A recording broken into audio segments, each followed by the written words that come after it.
Yo, what's up, guys? Today I'm gonna finally be making some sort of a guide for new players. Especially in the Discord, lots of people are asking for one, so now's the time. Yeah, this is the first time that I'm playing my account on PC. Usually I play it on mobile, but this will make it a lot easier, and I can do it with the microphone. So yeah. But okay, so the themes for this video are gonna be I have a list, and it's gonna be how to farm gold, how to farm these crimson shards. Let me see if I can find them. Yeah, these ones, crimson crystals. How to farm upgrade materials, like these ones.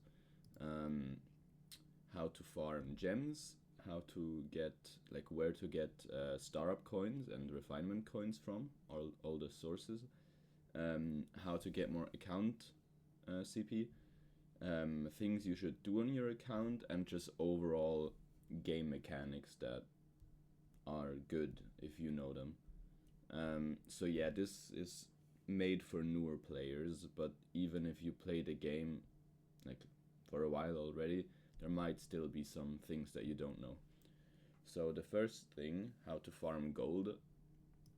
I'm surprised by how many people actually don't know this. So I always have a lot of gold, and I keep seeing people wasting their batteries in here, and it just makes me sad because this gives like nothing.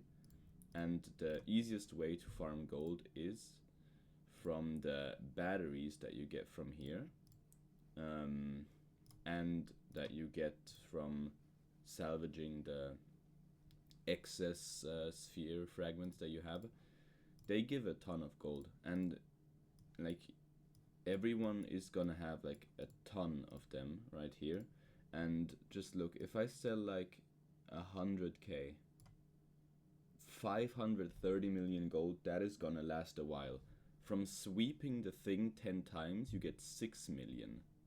This is nearly 100 times that. Yeah. You will never have gold problems again in your life once you figure this out. And yeah, of course, early accounts can't really do this because they don't get excess fragments to salvage over here. But you still get batteries sometimes that you can sell. And of course, this is also important right here. But yeah, that's just, if you don't have any gold, just sell some of those. Now, how to farm crimson shards. So this also annoys me. So I see people wasting batteries in here because you get some crimson shards. I see people buying them in here, which I guess works if you really have a ton of SR crystals, but yeah, this is probably still one of the better sources. But I think the best way of farming them is if every day you go to this owl hard and you just sweep it. Yeah, I can waste some batteries real quick to showcase. Sadly, there is a cap on how often you can sweep per day, but yeah, this gives like 218, and if you do this every single day, it's gonna accumulate. And I have all of mine from here, and since I have practically all characters level 300, with some exceptions, I stopped doing it. So yeah, that's how to get those. Now, upgrade materials, material dungeon. Many people are actually ask me this on YouTube, like where to get them from, and I'm surprised that they don't know this. Basically, you go into one, you beat the first difficulty, move on to the second, third, fourth, and they're very easy. And once you've reached the fifth, it will be unlocked forever, and you can just sweep it or fight it, since not everyone has a good amount of these sweep thingies. So yeah. How to farm gems. Now, gems is a difficult thing. I mean, it's the most important thing in the game, and there's many sources to get it. It's just that it's always often small amounts that you get. So of course, the main thing is diamond spring. Now, I always do the 48 hour thingy.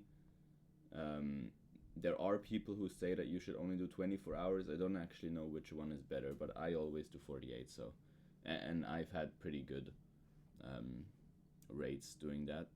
And now, if you are semi pay to win, like just spend a tiny bit, the highest value, one of the highest value things is this wheel. Even if you get 100 gems every time, after some days you will also get a free copy of a important unit. Now this ticket did lose some value because of the crystal exchange shop, but still. And then another source that people often forget, and sometimes I see screenshots of people doing this after a lot of time, is this. This gives gems. Now I do this often, which is why I didn't get many, but people often forget about this, and I saw some screenshots of people getting like 14,000 gems from here. Yeah. Then another one is something that actually uh, everyone should notice. Basically, you can get letters from here, right? Now, if you get a color at the start and a letter afterwards, the letter will basically behave like the color. It's like a joker. However, if you get a letter and then another letter, two letters, no other color, don't touch the wheel, even if it's the first day. Because if you get a third letter, which is extremely rare and not worth going for, you get like 54,000 gems. But that's too rare. While two letters still happens quite frequently. And what you have to do is just let it run out till the event stops. And from two letters, you will get 24,000 gems in the mail. And 24,000 gems, just like that, it's a game changer. Like, that's a ton of gems. And then another source, of course, always do your weekly challenges. Always do your this weekly challenge. It also gives gems. Just do your dailies. Like, doing your dailies every day, that's gonna give you a good amount of gems as well. And yeah, I probably forgot some things, but yeah, that's like the main things. Oh yeah, and I guess in okay, well, it's bugged now. Okay, so I always wish for the gems here. I mean, you can wish for this box. It's also good. You can also wish for these materials. I do it for the gems because I just don't need anything else. And yeah, you also get some gems here.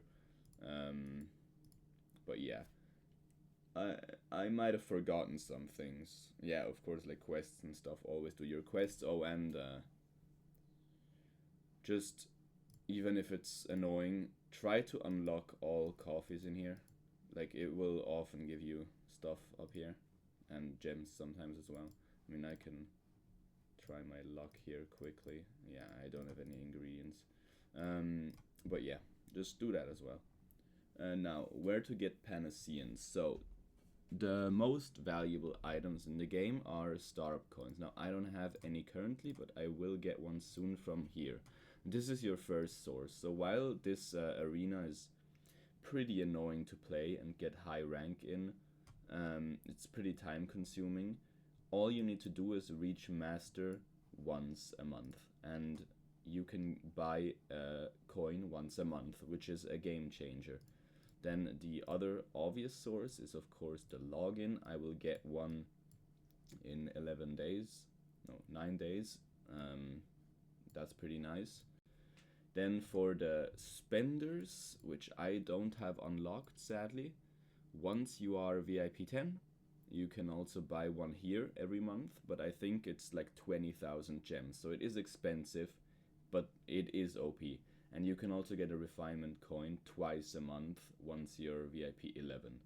But yeah, this is expensive stuff, and the only thing in here, well, they're definitely worth it, but the rest is pretty bad value, especially these keys. I don't know whose idea this was, or this is just a scam, but the tickets are very good, so make sure to get them.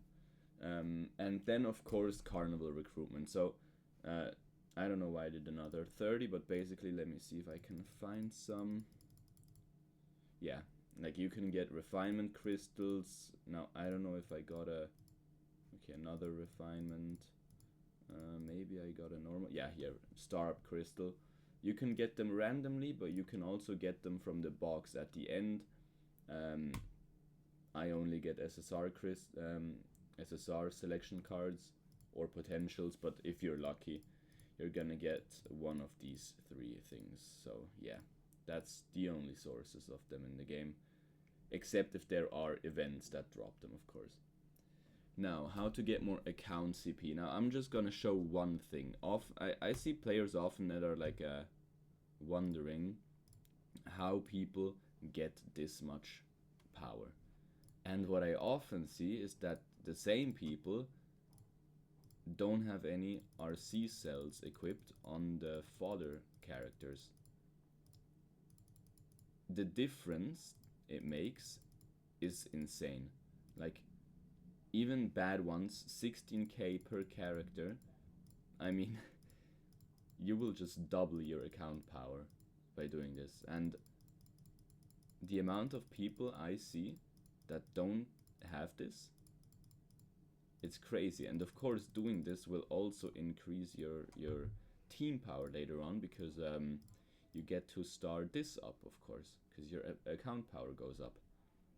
So yeah, do this, please.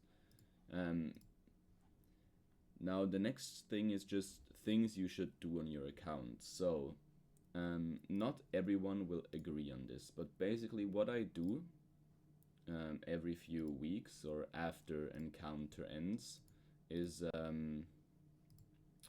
I strip all characters off of their potentials except for my main guys. So as you can see here, my main people all have their main stuff. Now my assists also have potentials on them, very bad ones, but they do. But usually I strip everything, even my assist characters.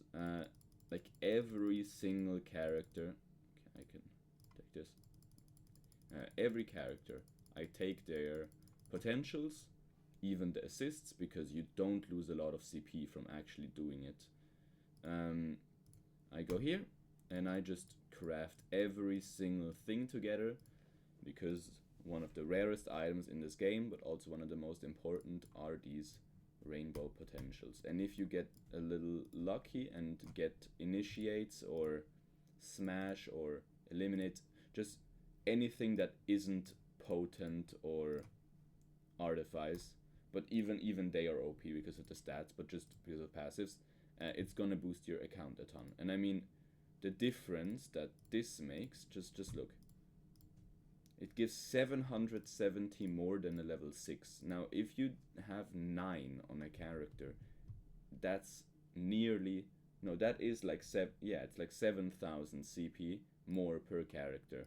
Plus all of the, like, of course the stats. I mean, the CP is there because of the stats. Big game changer.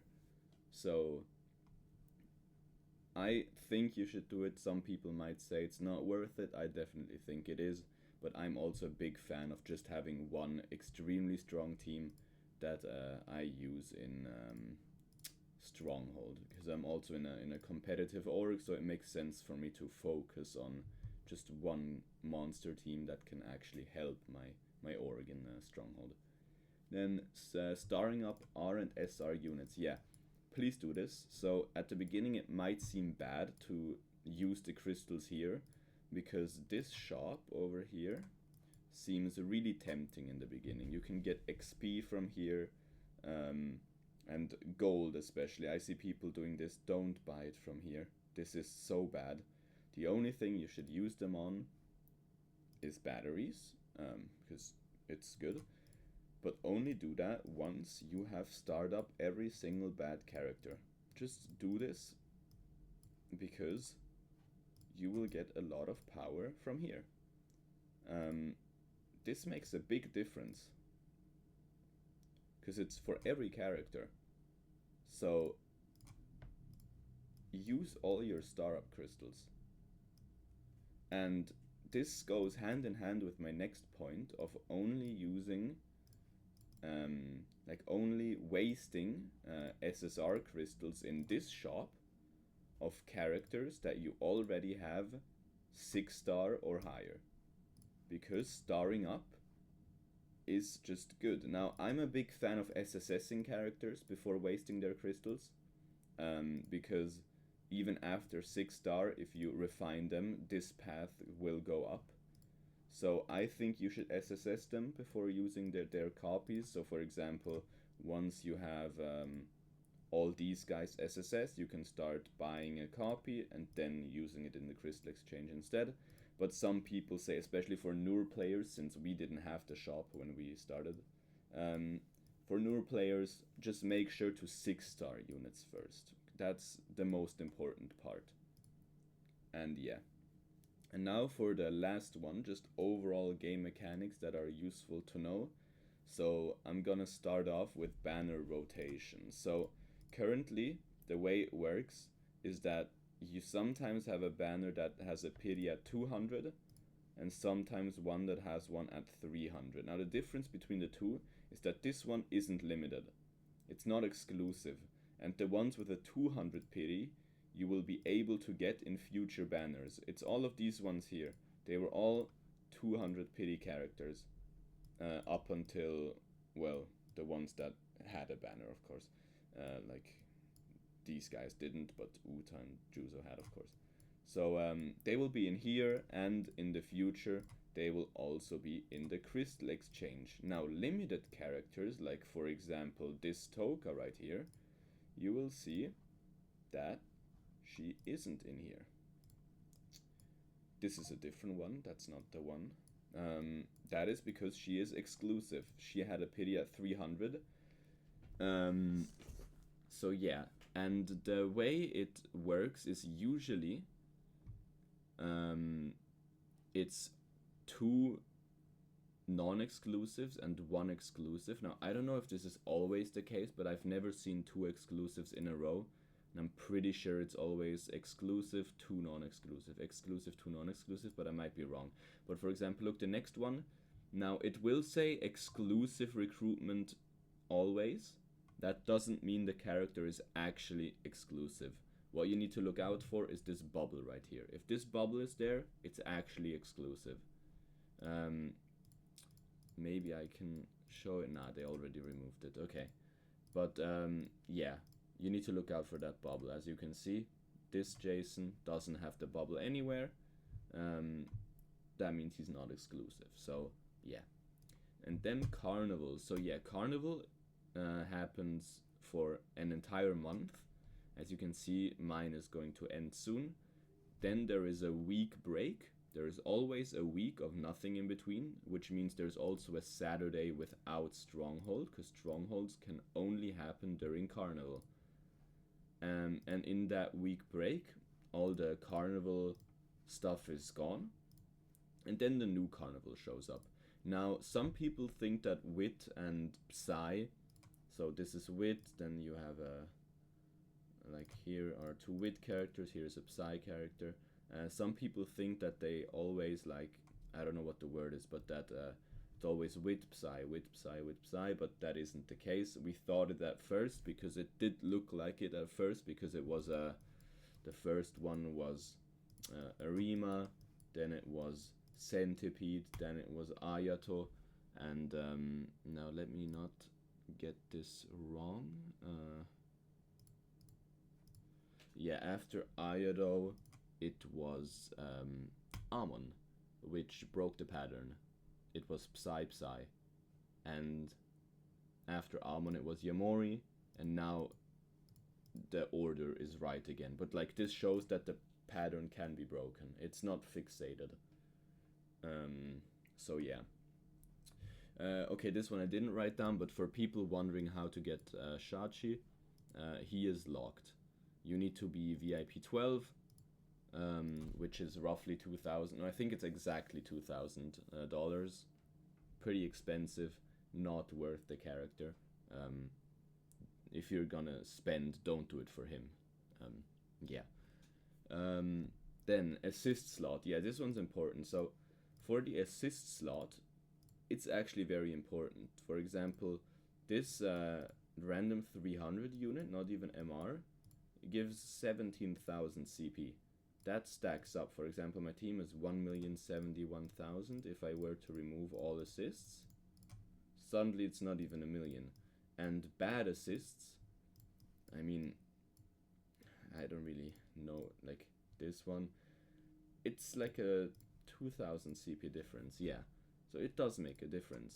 Now, assist units need to have high CP, which means good stats, but you can only use them if they are 6-star. These golden thingies at the bottom indicate their star, but basically, maybe I can show you. So the difference between a Nico 6-star and I don't know if you saw, but he was right next to the bunny, so they have similar CP, but he's 6-star, she's 5-star, and she gives less, way less, and the star isn't there. Assists need to be 6-star. I think it's like a percentage thingy, but they have to be 6-star, and yeah. And then another thing that you need to look out for are assists with backup passives, assist passives.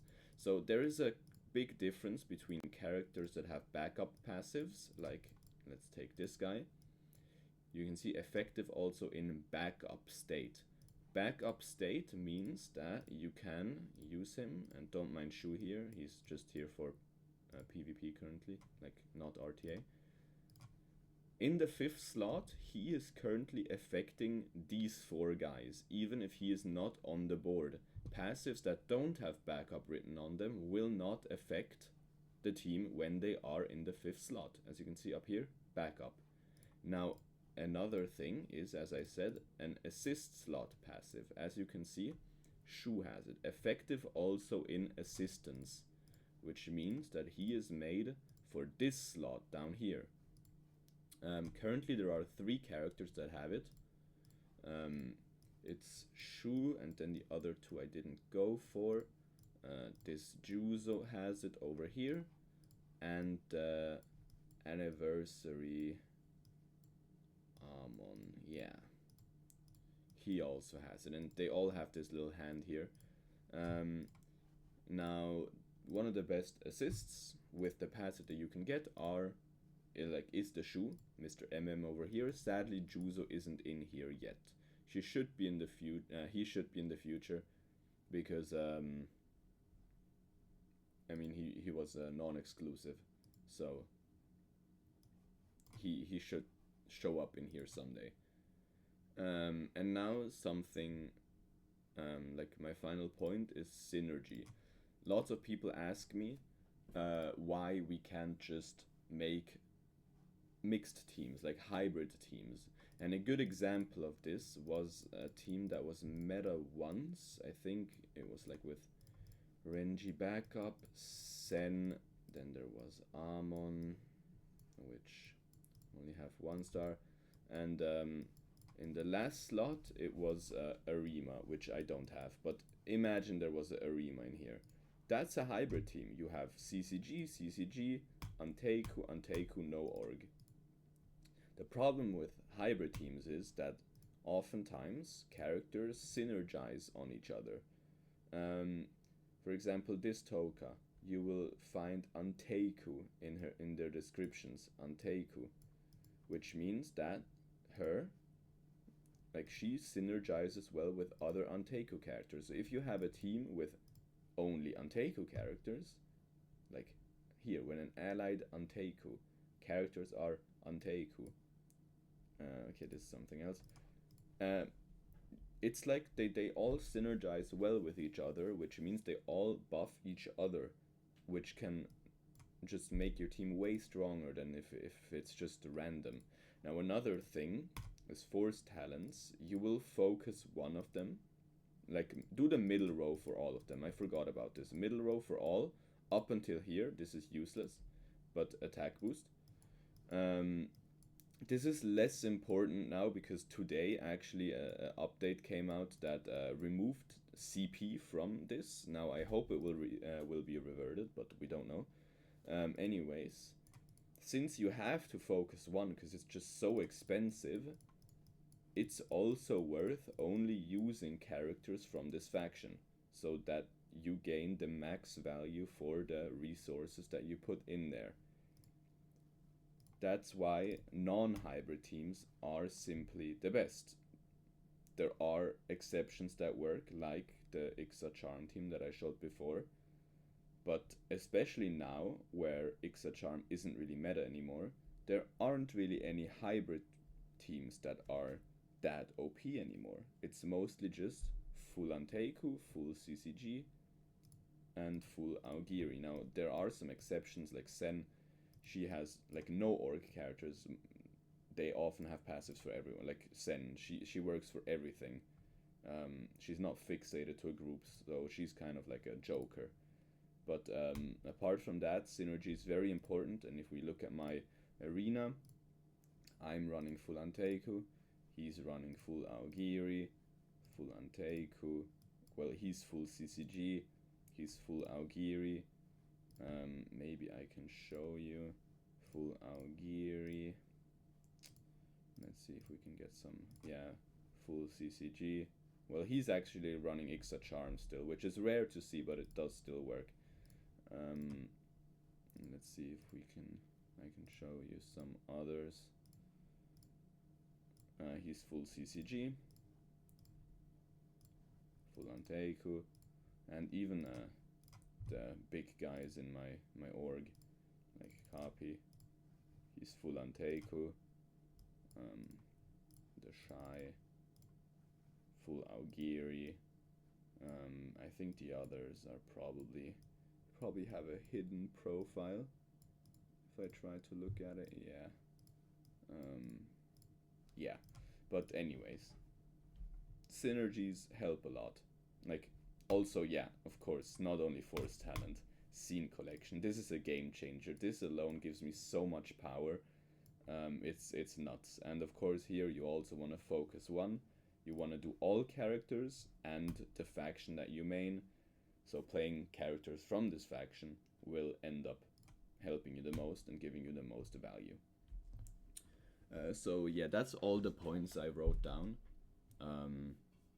If you have questions, just comment it or ask me in the Discord. And I'm actually gonna put the Discord link in the description this time, because lots of people are asking me which Discord I'm talking about. I'm talking about the like the main game Discord for Break the Chains, not for Awakening. That's a different one, but for Break the Chains. And recently the North America server got shut down, and the people were told to move to the global server now. And that's the link that I'm gonna put in the description. So yeah, that's everything, and I hope you enjoyed.